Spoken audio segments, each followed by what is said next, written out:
Today we find ourselves at the intersection of F and 3rd Streets Northwest. In the distance to the right is the Red Brick National Building Museum.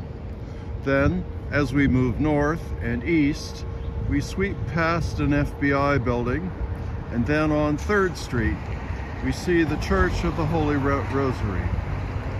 This parish church was founded in 1913 as the official Italian-American Catholic Church of Washington.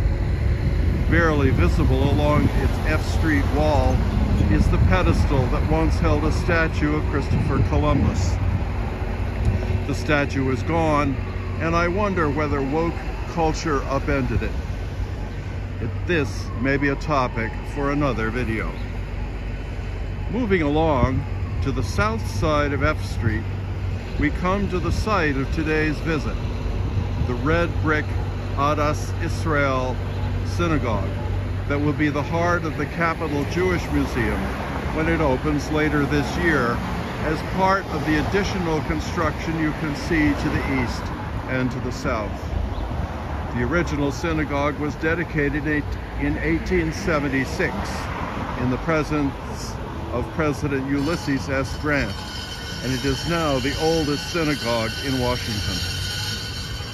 The original building was located at 6th and G Streets. We are at 3rd and F. In 1969, the Gallery Place metro stop was being built, and the Jewish Historical Society moved the building 3 blocks east to 3rd and G Streets. A short video on the museum's website shows this move in double forward time.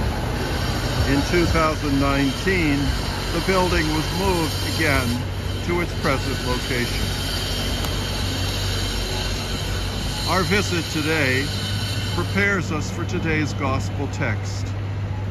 The scribes challenged Jesus to name the greatest commandments of the Jewish law. He begins by reciting the Shema Israel. Hear, O Israel, the Lord our God is Lord alone. This foundational text is one that Jewish people recite daily during morning and evening prayers.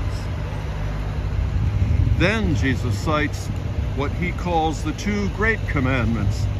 These are actually 3 commandments. Love God, love your neighbor, love yourself.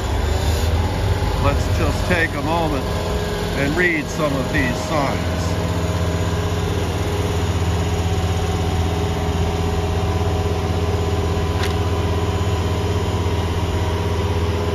These commandments, cited by Jesus as the greatest of the Jewish law, help us counter the stereotype of Judaism being a religion of rules and regulations, in contrast, ironically, to Catholicism, which is a religion of love, according to this stereotype.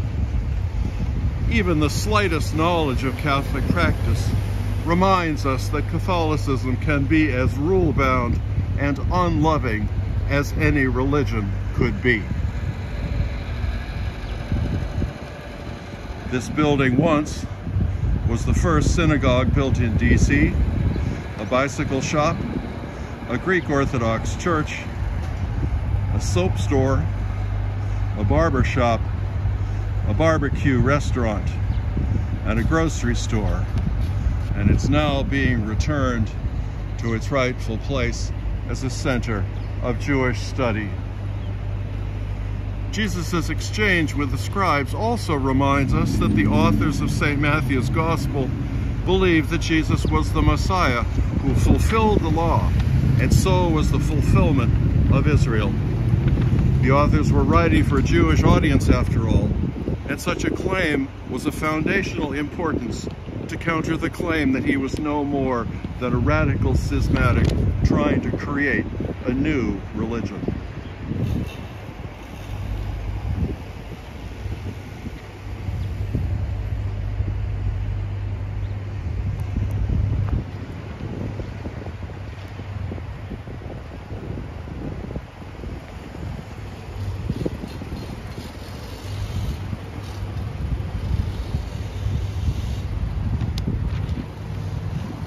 Unfortunately, as we know, what started with a call to reform became a schism because of the obduracy of the religious elite. The exact parallel in the last millennium was Martin Luther, who sought to reform the Catholic institution and its practices.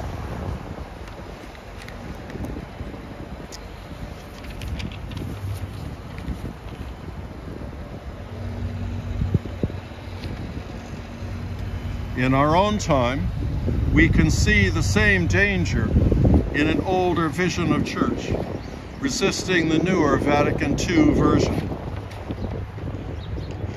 The essential question for discernment is whether Vatican II, as it presents itself in the Council's documents, not in people's imaginings of it, was a genuine expression of the divine will and therefore authoritative.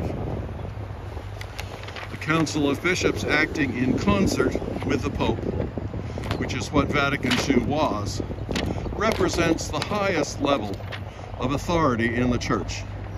No Pope acting alone possesses such authority. The Council called for changes that were, in fact, changes that flowed from the Church's experience, and so were both continuous and discontinuous in the Church's tradition. Post-Vatican II rhetoric has set the concepts of continuousness and discontinuity against one another in unhelpful ways, where continuity is good and discontinuity is bad. Celebrating the Eucharist in the language of the people is a change that is in one sense discontinuous with tradition. But this discontinuity makes the Eucharist become a lived experience for all people, and thus deepening the Church's continuous tradition. Understanding and appreciating Vatican II requires a balancing of continuity and discontinuity, not choosing one to the exclusion of the other. The same holds true for the Church's stance toward Judaism and toward the Jewish people.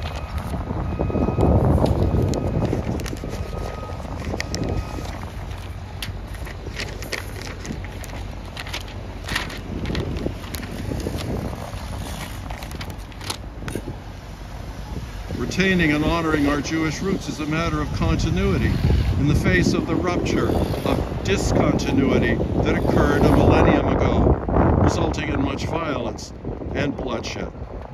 With Vatican II and our visit here, we can affirm the continuity and the discontinuity. So, to quote St. Peter in a different context, it is very good that we are here today.